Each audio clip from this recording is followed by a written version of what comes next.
शीतल अपनी सास, पति और बच्चे के साथ कुछ दिन के लिए गांव आती है। अरे वाह, हम गांव आ गए, हम गांव आ गए। अरे चुप कर, ऐसे कर रहा है जैसे कभी गांव नहीं देखा। वाह बहू, इतने दिन पर गांव आने में तो बहुत अच्छा लग रहा है। ठीक है सासू माँ, फिर आपको यहीं छोड़ देंगे। आपको हमेशा अच्छा लगता रहेगा। चुड़ैल कहीं की, जब देखो उल्टा जवाब देती है। अरे कविता बहन, तुम यहाँ क्यों आ गई? क्यों, क्या हुआ? मैं नहीं आ सकती क्या? अरे भूल गई क्या? मैंने तुम्हें बताया तो था गांव की हालत। क्या हुआ मौसी? ऐसा क्या हुआ है गांव में? अरे बेटा, गांव में वो जो नलका है उसमें रात के समय भूतनी आती है और जो भी नलके के पास आता है भूतनी उसको मार डालती है। क्यों मौसी, क्या तुमने कभी भूतनी को देखा है क्या? कैसी बात कर रहा है? देखती तो जिंदा थोड़ी ना बच पाती। हम लोग ये सब बेवकूफी की बातें नहीं मानते मौसी। हम साइंस पर भरोसा करते हैं। जो करना है करो, लेकिन बेटा बस रात को बाहर मत निकलना। रात में सब खाना खा रहे होते हैं तभी। अरे बहू, एक गिलास पानी देना। मम्मी जी, घर में पानी नहीं आ रहा। कैसी बहू है तेरी मम्मी ने तुझे पानी की बचत करना नहीं सिखाया क्या? मैंने अपनी तरफ से तो खूब बचत की माँ जी, आपने कोई बचत नहीं की। मैंने तो बचत करने के लिए अपने कपड़े भी नहीं धोए, बस परफ्यूम छिड़क कर रख दिया है।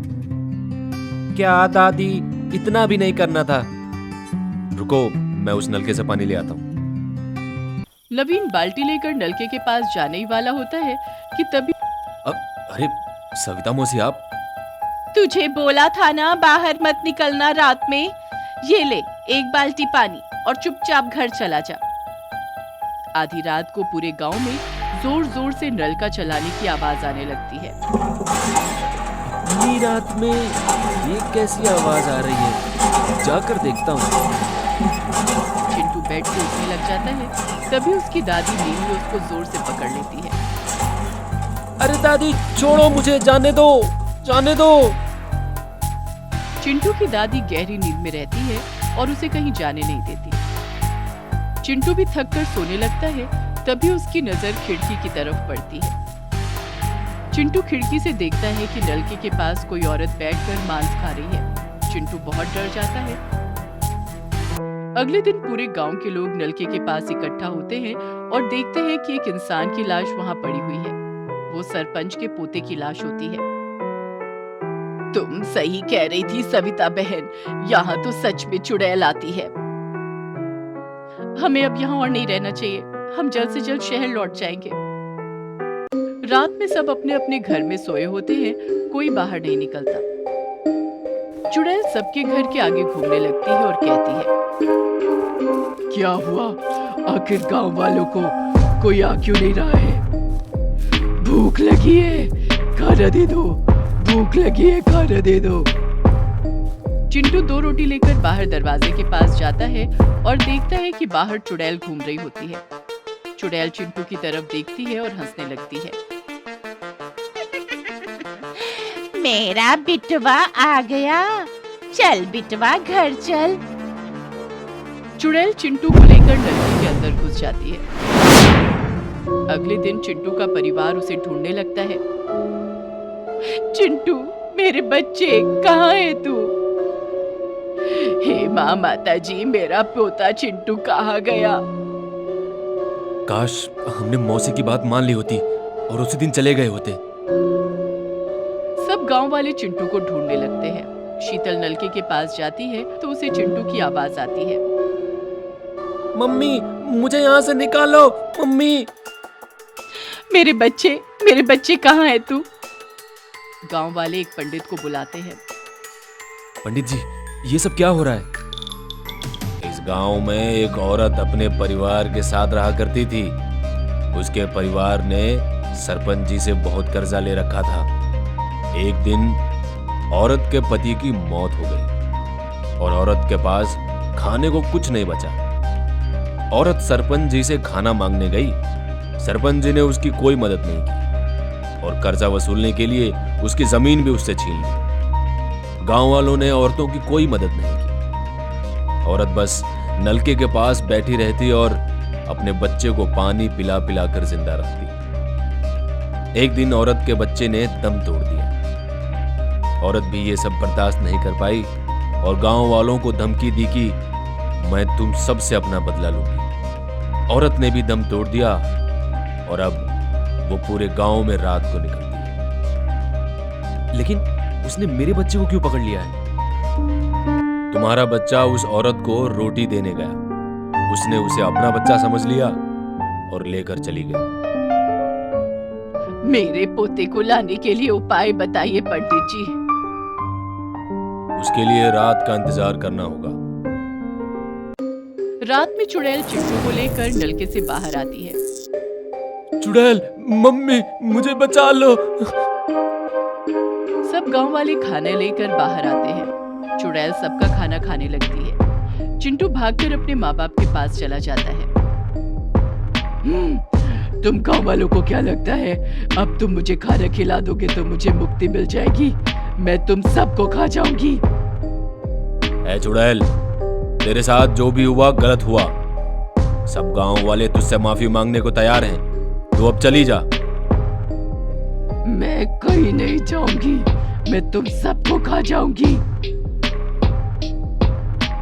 तभी पंडित अपने मंत्र से उसे भस्म कर देता है और उसकी आत्मा को नलके में कैद कर देता है। इस नलके को अब कोई नहीं चलाएगा, वरना वो चुड़ैल फिर बाहर आ जाएगी। गांव वाले खुशी से रहने लगते हैं और शीतल और उसका परिवार वापस शहर आ जाता है।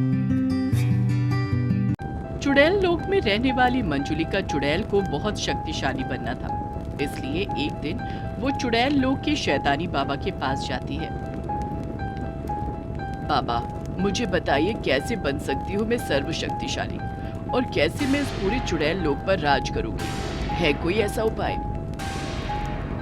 शक्तिशाली बनने के लिए एक ही जरिया है। तुम्हें धरती लोक पर रह रहे दैविक परिवार की बलि चढ़ानी होगी। वो दैविक परिवार जिनके पूर्वज दैविक शक्तियों से संपूर्ण थे। ठीक है बाबा, मैं उस परिवार की बलि चढ़ाऊंगी। लेकिन याद रहे, अगर तुम अमावस की रात के पहले ये नहीं कर पाई तो तुम चुड़ैल लोक में फिर कभी नहीं आ पाओगी और साथ ही धरती लोक पर भी भस्म हो जाओगी। शक्तिशाली बनने के लालच में चुड़ैल मंजुलिका धरती लोक पर दैविक परिवार की खोज करने लगती है और पूरे 40 दिनों बाद उसे शास्त्री परिवार मिलता है जिनके पूर्वज दैविक शक्तियों से संपूर्ण थे। माँ जी, आपको तो दिन रात ठूसने के अलावा और कुछ भी नहीं आता। थोड़ा हाथ बटा लेती मेरा। सारा काम बस मुझे ही करना पड़ता है। मैं इस घर की बहुरानी नहीं, नौकरानी हूँ। अरे कलमुही करमचली कुलक्षणी, अगर तुझे काम करने में इतनी ही परेशानी हो रही है तो चली जा अपने मायके अपनी ये सड़ी हुई शक्ल लेकर। काश वैसा कर पाती, लेकिन क्या करूं, इज्जत की धज्जियां नहीं उड़ानी मुझे अपनी। तभी वहां पर मंजुलिका एक गरीब महिला बनकर आती है। नमस्ते मेम साहब, वो मैं पुष्पा हूँ। मुझे सरला काकी ने भेजा है, आपके यहाँ नौकरानी चाहिए थी। अरे ओ पुष्पा की बच्ची, चल दफा हो जाए यहाँ से। हमने किसी नौकरानी को नहीं बुलाया यहाँ। माँ जी, अपनी गंदी जुबान पर टेप लगा लो। दिन रात गंद बकती रहती हो। पुष्पा, मैंने तुम्हें बुलाया है। तुम आज से मेरे घर पर नौकरानी बनकर रहोगी। माँ जी आधे पैसे में काम करने के लिए रेडी है, इसलिए मैंने इसे बुलाया। अब मंजुलिका चुड़ैल नौकरानी पुष्पा बनकर उनके घर पर रहने लगती है। अब देखो कैसे अमावस के पहले मैं तुम लोगों को अपने माया जाल में फंसाकर तुम लोगों की बलि चढ़ाती हूँ और फिर मैं बन जाऊंगी एक शक्तिशाली चुड़ैल और करूंगी पूरे चुड़ैल लोक पर राज। अगले दिन जब कनिका छत पर कपड़े सुखाने जाती है, तभी कनिका पुष्पा को चुड़ैल में बदलते हुए देखती है और वो जोर से चीखती है। आ नहीं पुष्पा, तुम एक चुड़ैल हो। हाँ, मैं एक चुड़ैल हूँ और मैं तुम दैविकों को मारने आई हूँ ताकि मैं सर्वशक्तिशाली चुड़ैल बन सकूं। मंजुलिका अपनी काली शक्तियों से कनिका का अंत कर देती है।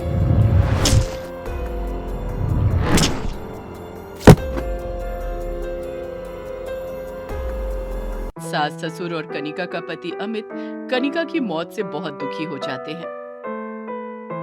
हाय रे मेरी बहू, अब मैं किसकी टांग खिंचाई करूंगी, किसकी पिटाई करूंगी, किसको दिन रात गालियां दूंगी। क्यों गई तू बहू, क्यों गई? अब कनिका की मौत हो गई है। आज रात अमावस की रात है। मुझे इन तीनों को बारी बारी नहीं बल्कि एक साथ ही मारना होगा। टाइम बहुत कम है।